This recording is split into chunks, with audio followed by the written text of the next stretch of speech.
আওয়ামী লীগের ভোটাররা আসলে কোন দলের দিকে ঝুঁকেছেন নাকি তারা ভোট দিতে যাননি, আপনার ব্যাখ্যা কি?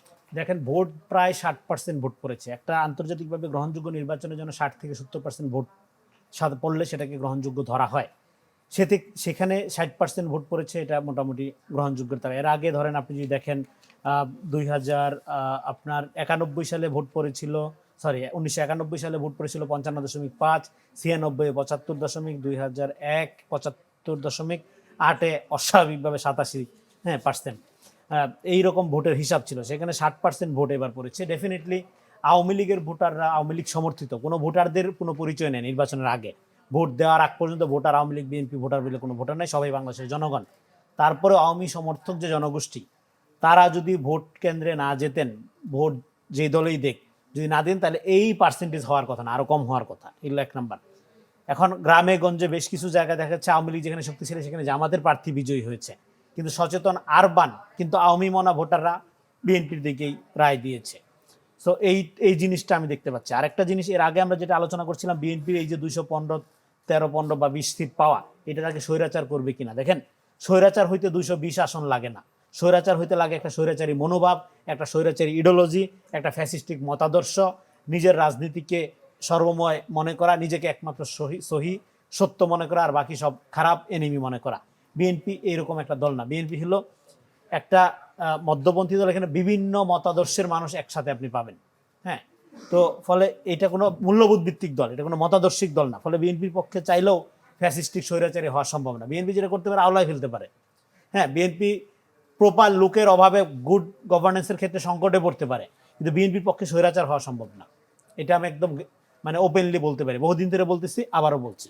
ফলে স্বৈরাচার হওয়ার সাথে 20 সিট 220 সিট পাওয়া না পাওয়ার সম্পর্ক নেই। সম্পর্ক হলো রাজনৈতিক চিন্তা, মতাদর্শ, দৃষ্টিভঙ্গি। এটা আমাদের পরিষ্কার মনে রাখতে হবে। এটা একটা। আরেকটা হলো আগামী দিনের ডেঞ্জার যারা, তারা যে বিরোধী দলটা পাইছে, সেই বিরোধী দলটা গণতান্ত্রিক না। তারা গণতন্ত্রের নামে, গণতন্ত্রের আলোকে একটা মতাদর্শ ভিত্তিক রাজনীতি করে, যেটা নরেন্দ্র মোদী টাইপের লোক, বা ধরেন আপনার অন্যান্য ইউরোপীয় দেশের সেকুলার রাইট উইং বলা হয় যেটাকে। এইটা হলো রিয়েল ডেঞ্জার। আগামী দিনে এরা নানাভাবে ন্যারেটিভ পলিটিক্স করে বিএনপিকে ভিলিফাই করে বিপদে ফেলবে। এটা কিন্তু এই নির্বাচনে কিন্তু বিএনপি প্রায় গেছিল। হ্যাঁ, ফলে জনগণ যদি এটা বুঝতে না পারতো, এবং মেইন স্ট্রিম মিডিয়ার, আমি বলবো যে গণতন্ত্রপরায়ণ মানুষ, নাগরিক, সাধারণ মানুষের ভয়েস যদি এইভাবে রেজ না হতো, নারীরা বিশেষ করে, বাংলাদেশ সেনাবাহিনী, নারী এবং সম্মিলিত প্রচেষ্টা, জনগণ যদি সচেতনভাবে আপনার না করে, সচেতনভাবে করার পরে এই রেজাল্ট আসে। কিন্তু ভোটের পার্সেন্টেজে কিন্তু জামাত হিউজ আগাইছে। জামাত জোট, এটা যদি একক ভোট বলা যাবে না, বিএনপির বা জামাতের জোটের ভোট, তো তারপরেও কিন্তু হিউজ ভোটে আগাইছে। এখন এই হিউজ ভোটে আগানোর একটা মেকানিজম হইলো, তারা কিন্তু শুরু থেকে চাচ্ছিল সিট যে কটা জিতি বা না জিতি, ভোটের পার্সেন্টেজে যেন আগাই থাকি। কারণ পিআরের একটা ব্যাপার আছে। পিআরের ব্যাপারটাতে দেখেন, এখানে ডানপন্থী বামপন্থী সবাই এক। তারা মনে করে উচ্চকক্ষ পিআর পদ্ধতিতে হইলেই দেশ সোনায় সোহাগা হয়ে যাবে, যেটা অ্যাবসলিউটলি একটা গার্বেজ আইডিয়া। এটা নিয়ে আগামী দিনে হয়তো আন্দোলনে গড়াবে তারা। বিএনপি এখানে উচ্চকক্ষ তারা চায়, কিন্তু পিআর পদ্ধতিতে চায় না। এখানে নোট অফ ডিসেন্ট আছে। ফলে এখন এই অ্যাবসলিউট মেজরিটি পাওয়ার কারণে বিএনপি যেভাবে সংস্কারে রাজি হয়েছে, তারা ভোট পাওয়ার হার অনুযায়ী চায় না, বরং তারা নিম্নকক্ষে যেভাবে আসন পেয়েছে সেই অনুযায়ী উচ্চকক্ষে তারা আরেকটি। এই যে জুলাই সনদ যেভাবে স্বাক্ষরিত হয়েছে নোট অফ ডিসেন্ট সহ, যদিও সরকার যে প্রজ্ঞাপন জারি করেছে সেখানে নোট অফ ডিসেন্টের উল্লেখ নাই, কিন্তু যেহেতু জুলাই সনদ কোনো লিগ্যাল ডকুমেন্ট না, এটা একটা পলিটিক্যাল ডকুমেন্ট। সংস্কার কখনো লিগ্যাল কাজ হইতে পারে না, এটা একটা পলিটিক্যাল কর্মসূচি, এটা মনে রাখতে হবে। ফলে তারা, বিএনপি যদি তাদের মতো করে, তাদের মন মতো করে পিআর পদ্ধতিতে উচ্চকক্ষ না করে, তারা এটা লিগ্যাল পথে হাঁটবে, আন্দোলনের পথে হাঁটতে পারে, যেটা খুবই অগণতান্ত্রিক হবে এবং খুবই অন্যায় হবে। কারণ ধরেন আমি ধানের শীষের ভোটার বা আপনি ধানের শীষের ভোটার, আপনি নিম্নকক্ষে এই 220 জন বা 13 জনকে নির্বাচিত করেছেন, আপনি উচ্চকক্ষে জামাতের নেতা বানানো, জামাতের এমপি বানানোর জন্য আপনি ভোট দেন নাই, কিন্তু আমি নিম্নকক্ষে যাকে বানাইছি আমার প্রতিনিধি। ফলে এখানে যেটাকে বলা হচ্ছে, কিন্তু রনি, তাহলে আরেকটি উচ্চকক্ষের দরকার কি? যদি আপনি নিম্নকক্ষে যা আছে সেটিরই আরেকটা আয়না বানান, তাহলে আসলে উচ্চকক্ষ বাংলাদেশের জন্য দরকার। কিন্তু তারপরে যেহেতু প্রতিশ্রুতি আপনি করছেন, 31 দফায় আছে বা আপনি রাজি হয়েছেন আপনার মতো করে, সেই জন্য এটা দরকার নাই। এ ব্যাপারে নীতিগতভাবে তো আমরা একমত, কিন্তু যেহেতু তারা রাজি হয়ে গেছে, তাদের দফার মধ্যে আনছে, তারা আস্তে আস্তে করে তারা এটা শক্তিশালী করতে চায়, ইন্ট্রোডিউস করাইতে চায়। তো সেটা দেখি আমরা তারা কি করে। যেটা বলা হচ্ছে ফার্স্ট পাস্ট দ্য ভোট, এইটা ধরেন পার্লামেন্টারি ডেমোক্রেসিতে ফার্স্ট পাস্ট দ্য ভোট, এইভাবেই প্রতিনিধিত্বমূলক ডেমোক্রেসি ফাংশন করে। আমি প্রতিনিধি নির্বাচন করেছি নিম্নকক্ষের জন্য, ধরেন এই প্রতিনিধি যদি কোনো কিছু করে সেটার আমার এখতিয়ার আছে, এই ম্যান্ডেট আমি নিয়েছি, কিন্তু জামাতের লোককে উচ্চকক্ষে নেওয়ার ম্যান্ডেট তো আমি দেই নাই। সেটি তো আসলে জামাতের লোককে জামাতের লোক না বা এনসিপির লোক বা অন্য লোককে, অন্য দলকে আমি দেই নাই ম্যান্ডেটটা, আমি দেই নাই, আমি ধানের শীষের ভোটার হিসেবে আমি দেই নাই। ফলে তাহলে তো এটা জাতীয় সরকারের মতোই হইলো যে আপনি যদি পিআর তাহলে সেই আবার উইনার টেকস ইট অল, সেই জিনিসই তো ডেমোক্রেসি এইটাই। আপনি সেই সবকিছু নিয়ে যাবে, আপনি জিতেন, আপনি জনগণের কাছে যান 5 বছর জনগণকে বুঝান যে আপনি ওদের চেয়ে ভালো, আপনার পলিসি উইন করান, কিন্তু আপনি জনগণের কাছে উইনও করবেন না, আপনি নিজের রাজনীতি বিকাশও করবেন না, একটা ভোট ব্যাংক ধরে রেখে ওইটা দিয়ে ক্ষমতা এনজয় করবেন, তাহলে আপনার রাজনীতি বিকাশ হবে কি হবে? তাহলে এটা জাতীয় সরকার গঠন করে ক্ষমতা ভাগ বাটোয়ারা করার যে আইডিয়া, যে ধান্দা, তার সাথে এটা তফাৎ কোথায়? কোনো তফাৎ নেই। এখন ঘরেই হবে বিয়ে বাড়ির পোলাও, যদি থাকে আকিজ এসেনশিয়াল সুগন্ধি চিনি গুঁড়া চাল। ডেফিনেটলি উইনারকে এমনি উইন হইছে 18 বছর সংগ্রাম করে জনগণের সাথে সম্পর্কের মধ্য দিয়ে, তারপরে জনগণ তাকে রিওয়ার্ড দিছে, সেই রিওয়ার্ডের সাথে তো সে প্রতারণা করতে পারে না। যদি সে এই কাজটা করে এবং ধানের শীষের ভোটাররা যদি বিএনপির বিরুদ্ধে আন্দোলনে নামে, বিএনপি কোথায় যাবে? আমি আপনাকে ম্যান্ডেট দিয়েছি, আমার নিম্নকক্ষের প্রতিনিধি, তারা আইন করবে, তারা যা খুশি করবে। আমি জামাতের কোনো লোককে ক্ষমতায়িত করার জন্য আমি ম্যান্ডেট দিই নেই বিএনপিকে, বা এনসিপির কোনো লোককে উচ্চকক্ষে এমপি বানানোর জন্য আমি ম্যান্ডেট দিই নেই। আমি আন্দোলন করার রাইট রাখি। ফলে ডেমোক্রেসি, পার্লামেন্টারি ডেমোক্রেসির কতগুলো সুবিধাও আছে, অসুবিধাও আছে। পার্লামেন্টারি ডেমোক্রেসি এভাবেই ফাংশন করে। বরং ডান এবং বাম যে এখানে একমত এখানে তারা হলো মতাদর্শ ভিত্তিক রাজনীতি করে, তারা পার্লামেন্টারি ডেমোক্রেসি মিন করে না, তারা মিন করে মিল্লা জিল্লা খাইলেই মনে হয় ভালো। নো, মিল্লা জিল্লা খাওয়ার ব্যাপার না, এটা ব্যাপারটা হলো। আর বিএনপি কিভাবে একা খেলেই ভালো না, বিএনপি ভাবে যে আমি যেহেতু ম্যান্ডেট পেয়েছি, আমি আমার মতো করে ডেমোক্রেটিক পদ্ধতি প্রিন্সিপাল বজায় রেখে আমি সংস্কার করব, দেশ চালাবো, শাসনতন্ত্র কায়েম করব। যে আমার মতাদর্শের বাইরের লোক, তার অধিকার আমি এনশিওর করব, কিন্তু তাকে আমি ক্ষমতার ভাগ দিব না, কারণ ক্ষমতার ভাগ জনগণ তাকে দেওয়ার জন্য আমাকে ম্যান্ডেট দেয়নি। একা খাওয়ার বিষয় না, এটা দায়িত্বের বিষয়। এই যে দৃষ্টিভঙ্গিটা, এটা হলো আপনি ডেমোক্রেটিক পলিটিক্স মিন করেন, নাকি আপনি ডেমোক্রেসির নামে ক্ষমতা মিন করেন। ক্ষমতা তো জনগণ তাকে দিছে, তাকে প্রতিনিধিত্ব বানাইছে তার বিরোধী পক্ষ যারা, তাদেরকে ক্ষমতা শেয়ার করার জন্য না, অ্যাবসোলিউট পাওয়ার দিয়ে দায়িত্ব পালন করার জন্য। সেই পাওয়ার দিয়ে দায়িত্ব পালন করে আপনি বিরোধী দলকে সুবিধা দেন, বিরোধী দলকে রাজনীতির স্পেস দেন, তাদের পূর্ণ নাগরিক, তার বাকি সব কিছু করেন। কিন্তু জনগণ আপনাকে দায়িত্ব দিয়েছে, তাহলে তো ওরাই দিতে পারতো। ফলে এই যে আপনার ঘুরাইয়া পেঁচাইয়া জাতীয় সরকারের সুবিধাগুলো ভোগ করার জন্য উচ্চকক্ষে পিআর তারা চাচ্ছে, এটা তো বোঝাই যাচ্ছে। কেন? ক্ষমতার ভারসাম্য হওয়ার আসলে ক্ষমতার ভারসাম্য বলে কিছু নাই দুনিয়াতে। ক্ষমতার ভারসাম্য, ক্ষমতা থাকবে ট্রান্সপারেন্সি, ট্রাস্ট। আমার হাতে সমস্ত ক্ষমতা থাকলে কোনো সমস্যা নাই। যদি ক্ষমতাটা লিগেল হয়, বৈধ হয়, আপনার অধিকার হরণ না করে, তাহলে তো কোনো সমস্যা নেই। কিন্তু আপনি ক্ষমতার ভাগ কেন চাচ্ছেন ক্ষমতার যোগ্য না হইয়া? That's the point. এই ডেমোক্রেসি এইভাবে ফাংশন করে। অ্যাবসোলিউট ক্ষমতা, অ্যাবসোলিউট ফ্যাসিজম তৈরি করে কখন? যখন আপনার ক্ষমতার লিগ্যালিটি থাকে না। আপনার অ্যাবসোলিউট ক্ষমতা তো সমস্যা না, অ্যাবসোলিউট ক্ষমতার জন্যই তো মানুষ রাজনীতি করে। ক্ষমতা অ্যাবসোলিউট না হলে, নির্বাহী না হলে আপনি বিদেশির সাথে সম্পর্ক কিভাবে করবেন? আপনি সার্বভৌমত্ব ক্লেম কিভাবে করবেন? আপনি দেশ কিভাবে চালাবেন? ফলে যারা পাওয়ার বুঝে না আপনার, এবং পাওয়ারের লিগ্যালিটি কিভাবে তৈরি হয় এই জিনিসটা বুঝে না, এবং প্রতিনিধিত্বমূলক গণতন্ত্র কিভাবে ফাংশন করে এই জিনিসটা বুঝে না, কিন্তু তারা মনে করে গণতন্ত্র মানে হইলো মিল্লা জিল্লা খাওয়া। তারা এই জিনিসটা করে। গণতন্ত্র মানে মিলে জিলে খাওয়া না।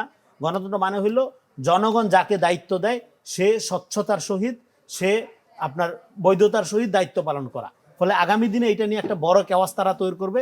সেক্ষেত্রে তাদেরকে বুঝতে হবে যে জিনিসটা, যে পার্লামেন্টারি ডেমোক্রেসি কিভাবে ফাংশন করে। পার্লামেন্টারি ডেমোক্রেসিতে পার্লামেন্ট হলো সার্বভৌম, নট একটা গণভোটের এখতিয়ার, নট আপনার ধরেন যে আপনার এই একটা যে কোনো একটা বিষয়ের দাবি। এই যে গণভোটে যে হ্যাঁ জয়যুক্ত হলো, এটার তাৎপর্য কি? এটার হ্যাঁ না জয়যুক্ত হইলেও কিছু হইতো না। না জয়যুক্ততা কি হয়েছে?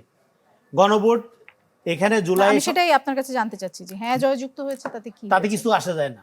কারণ হলো এখানে এই যে বই নিয়ে ঘুরতেছি, এখানে দেখেন আপনি স্বাক্ষর করেছে যে দলগুলো, তাদের একটা বিএনপি তো স্বাক্ষর করছে, সেই তো সরকার গঠন করতে যাচ্ছে। ফলে সে তো অঙ্গীকারবদ্ধ, এটা যেভাবে স্বাক্ষর করছে সেভাবে সে বাস্তবায়ন করবে। অঙ্গীকারবদ্ধ না আগেই তো, এখানে হ্যাঁ না ভোটের কোনো ইস্যু নাই তো, সে তো অলরেডি কমিটেড, এভাবে সে বাস্তবায়ন করবে। হ্যাঁ না ভোটটা দিয়ে আপনি জনসম্পৃক্ততা বেশি আদায় করছেন, কোনো সমস্যা নাই, সেটা আদায় করতেই পারেন আপনি। ফলে যে দল যেভাবে, এখানে নোট অফ ডিসেন্ট কি শুধু বিএনপি দিয়েছে, জামাত দেয় নাই? জামাত দিছে তো, সব দলই দিয়েছে, আর অন্যান্য দলও দিয়েছে। তো ফলে যেভাবে দিয়েছে, সবচেয়ে বেশি দিয়েছে। হ্যাঁ, তো ফলে বিএনপি এখন জনগণ বেশি সহই তাকে ম্যান্ডেট দিয়েছে, বেশি সহই তাকে বিএনপি এই রেজাল্ট দিয়েছে জনগণ। তো ফলে এইভাবে সে বাস্তবায়ন করবে, ক্লিয়ার। এবং এইভাবে বাস্তবায়ন যে করবে এটা কি তার ইস্তেহারে বলে নাই সে? কিন্তু সেই নোট অফ ডিসেন্ট তো এখানে নেই। কে বলছে নেই? তারা একটা যখন জুলাই সনদ যেটা সাইন করেছে, জুলাই সনদে তো আছে, যেটিতে এই যে- তারা স্বাক্ষর করেছে সেখানে তো এই যে note note of of dissent ডিসেন্টের উল্লেখ নেই। সব আছে একটা, এই যে ভালো করে পড়েন এখানে সব আছে। না না, আমি ভালো করে হ্যাঁ। পড়েছি, যেটাতে তারা সাইন করেছেন ওটা তো নোট অফ, এটা দিয়ে আমি স্বাক্ষর অনুষ্ঠানের বই এটা। সেটি নিয়ে তো তখন তারা ঝামেলা কে করলেন, বললো? তাহলে তার নোট অফ ডিসেন্ট সেটার উল্লেখ এটা নাই। সরকারের, এই দেখেন এখানে সরকারের ঐক্যমত কমিশনের কাগজ, হ্যাঁ এটা সরকার থেকে যেদিন সাইন করছে এটা দেওয়া হয়েছে। জি, তারপরে সরকার যে প্রজ্ঞাপন জারি করেছে তাতে নোট অফ ডিসেন্টের কথা নেই, এটা সরকারের ব্যাপার, প্রজ্ঞাপন লিগ্যাল যেটি জারি ব্যাপার। করেছে, জি। লিগ্যাল ইস্যু নিয়ে আমার কোনো আলাপ, এটা লিগ্যাল ইস্যু না পলিটিক্যাল ইস্যু, এটাই এখানে ওরা ঝামেলাটা তৈরি করবে। এই ইডিওসেন্ট্রিক আলট্রা ফ্যাসিস্ট সংঘবাদী রাজনৈতিক দলগুলো এখানে ঝামেলাটা তৈরি করবে। এই জন্য আমরা আগেই কাউন্টার দিচ্ছি, আগেই সতর্ক করে দিচ্ছি বাংলাদেশের জনগণকে, এইটা একটা পলিটিক্যাল কর্মসূচি, ইটস নট লিগ্যাল কর্মসূচি। লিগ্যাল ডকুমেন্টে আপনি কি লিখছেন না লিখছেন, রাষ্ট্র নির্বাহী আদেশে কি লিখছেন না লিখছেন, it doesn't mean anything. Parliamentary democracy function করবে, এটা একটা পলিটিক্যাল ইস্যু, সংস্কার একটা political issue, it's not legal issue. Legal ডকুমেন্টে, লিগ্যাল ডিক্লারেশনে, লিগ্যাল প্রজ্ঞাপনে আপনি কি উল্লেখ করছেন এতে কিচ্ছু আসে যায় না। সামনে পিআর পদ্ধতি নিয়ে ঝামেলা হবে, সেই ঝামেলার ক্ষেত্রে সরকারের সাথে বিরোধী পক্ষের ঝামেলা এই হবে। ঝামেলা করার জন্যই তারা জুলাই সনদে একরকম উল্লেখ করেছে, প্রজ্ঞাপনে আরেক রকম উল্লেখ করেছে। এটা সরকারের ব্যর্থতা, সরকারের ফল্ট। সেই ফল্টের দায় কেন বিএনপি নিবে? বিএনপি নিবে না। এবং আপনি এই জুলাই সনদ যেভাবে আছে এবং বিএনপির ইস্তেহার যেভাবে আছে এর মধ্যে কোনো কন্ট্রাডিকশন দেখাইতে পারলে কথা বলা ছাইরা দিব। সে ওইভাবেই ইস্তেহার দিয়েছে, তাহলে সে এইভাবে বাস্তবায়ন করবে, দ্যাটস ইট। ফলে আরেকটা হলো জুলাই সনদ, এখানে যে তাহলে প্রজ্ঞাপনের কোনো তাৎপর্য আপনি দেখছেন? ডেফিনেট, কারণ প্রজ্ঞাপন তো আপনি লিগ্যাল মিন করছেন, বা সংস্কার তো একটা পলিটিক্যাল কর্মসূচি, এটা বারবার এটা গোলাই ফেলতেছে এত বড় বড় আইনজীবী, হ্যাঁ তারা বারবার এটা গোলাই ফেলতেছে। লিগ্যালি এটার তো কোনো বেসিসই নেই। পলিটিক্যাল সমস্যার সমাধান হইতে হবে politically, it's not legal issue. আপনি যদি লিগ্যালি সমাধান করতে জানি এটা ডেঞ্জারাস হবে ব্যাপারটা। কারণ হলো জনগণ আপনাকে ম্যান্ডেট দিয়েছে, আপনার জুলাইয়ের ব্যাপার পজিশন পলিটিক্যাল জেনে, পার্টিগুলো যদি একজন ডানে আরেকজন বামে থাকে তাহলে কিভাবে পলিটিক্যালি সেটা সমাধান হবে? ডানে বামে থাকাটাই তো আপনার স্বাভাবিক। সেখানে জনগণকে বুঝতে হবে কোন দলটা ডেমোক্রেটিক ওয়েতে চাচ্ছে আর কোন দলটা ছলে বলে নিজেদের অবস্থান ধার। এই যে পিয়ারের দাবিটা, এই দাবিটা কি? ছলে বলে ক্ষমতার ভাগ নেওয়ার কৌশল, যেটা জাতীয় সরকারের মধ্য দিয়ে চায়নি। ধরেন তারা কি চাইছিল সর্বশেষ? 15টা আসন, 3টা মন্ত্রণালয়। সেই জন্যই তো বিএনপি সাদাবাজ, তারেক রহমান এত খারাপ। আসলে সেই বিশদ আলাপে আজকের আলোচনায় যেতে চাই না। আজকের আপনার বক্তব্য খুব পরিষ্কার, আপনি যেটি বলার চেষ্টা করেছেন সেটি হচ্ছে যে পিআর নিয়েই সামনে এক ধরনের রাজনৈতিক ঝামেলা করার সংকট চেষ্টা তৈরি করতে পারে। হবে। কিন্তু আমার এই বক্তব্য জি। যদি আপনারা মনোযোগ দিয়ে শুনেন, বাংলাদেশের জনগণ এবং রাজনৈতিক দলগুলো এইটা খণ্ডন করে তারপরে আপনাদের ঝামেলায় আসতে হবে। কারণ হলো পিআর ইস্যুটা মানে আপনার সংস্কার ইস্যুটা হলো পলিটিক্যাল, এবং এটাকে পলিটিক্যালি সলভ করতে হবে। আর হলো আপনি যে প্রজ্ঞাপনের কথা বলছেন সেখানে পিআর এর উল্লেখ নাই, হ্যাঁ, এবং উচ্চকক্ষে পিআর পদ্ধতি হবে কি হবে না সেটা উল্লেখ নাই। এটা লিগ্যাল ডকুমেন্ট। লিগ্যাল ডকুমেন্ট দিয়ে আপনি পলিটিক্যাল সমস্যার সমাধান করতে পারবেন না। ফলে এই দাবি করে লাভ নেই। এখন পিআর পদ্ধতি বিএনপি আর নিম্ন কক্ষের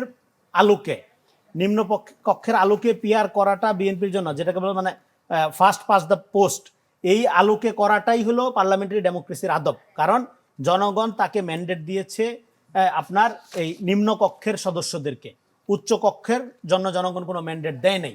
ফলে ম্যান্ডেটবিহীন এমপি আপনি কেন তৈরি করবেন? উচ্চ কক্ষের জন্য তো ম্যান্ডেট দেয় নাই। এখন বলবেন যে তাহলে জামাত জোট যে এত ভোট পেয়েছে, হ্যাঁ ভোট পেয়েছে, কিন্তু সেই ভোটে তো তারা বিজয়ী হয় নাই। বিজয়ী না হইলে সেটাকে ম্যান্ডেট বলে না। কিন্তু বিজয়ী না হওয়ার পরে সেটাকে ম্যান্ডেট ধরে নিয়ে পাওয়ার শেয়ারিং করার যে কৌশলটা, এটা হলো ঘুরায় ফিরে জাতীয় সরকার চাওয়ার কৌশলটা। জি, তাহলে আপনার রাজনীতি বিকশিত হবে না তো। আপনি এর পরের বার আপনি বিএনপি 200 সিট পাইছে, আপনি পুরা 299 সিট নিয়ে ক্ষমতায় আসেন। আপনার এই বক্তব্য নিয়ে অনেক বিতর্ক হতে পারে, আমরা সেই বিতর্কে আজকে যেতে চাই না।